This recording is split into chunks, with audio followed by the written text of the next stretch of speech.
Martial law is introduced in order to strengthen Ukraine's defense capabilities amid increasing aggression and, according to international law, a cold act of aggression by the Russian Federation. Martial law is set to go into effect in Ukraine on November 28th after long simmering tensions with Russia intensified over the weekend.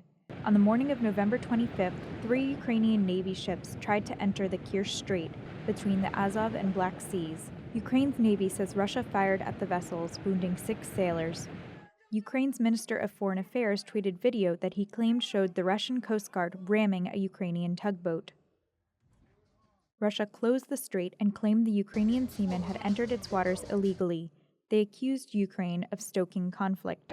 The Kerch Strait separates Russia and Crimea, the peninsula the Kremlin illegally annexed from Ukraine in 2014 after revolution pushed out a pro-Russian administration.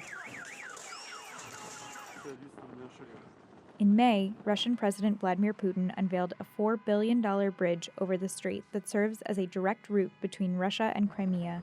The bridge was met with international disapproval. The bridge represents not just an attempt for Russia to solidify its unlawful seizure and occupation of Crimea, but it also impedes that navigation that I just mentioned. In the past 4 years, the United States has supported Ukraine in the fight over Crimea. But rather than condemn Russia's actions against the Ukrainian Navy, President Trump tweeted his insistence that Europe should pay more for military protection. At a UN Security Council meeting the next day, U.S. Ambassador Nikki Haley expressed support for Ukraine.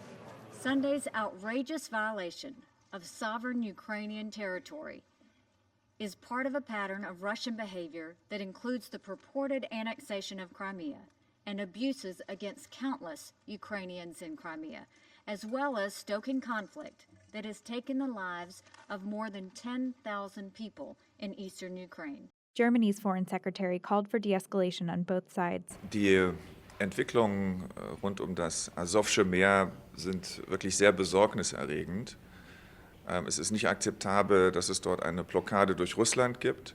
Wir müssen diesen Krieg, den es gibt in unserer Nachbarschaft, beenden. Und darum müssen wir uns jetzt auch angesichts der Situation im Asowschen Meer. Ukrainian President Petro Poroshenko announced that his country would be under martial law for a month.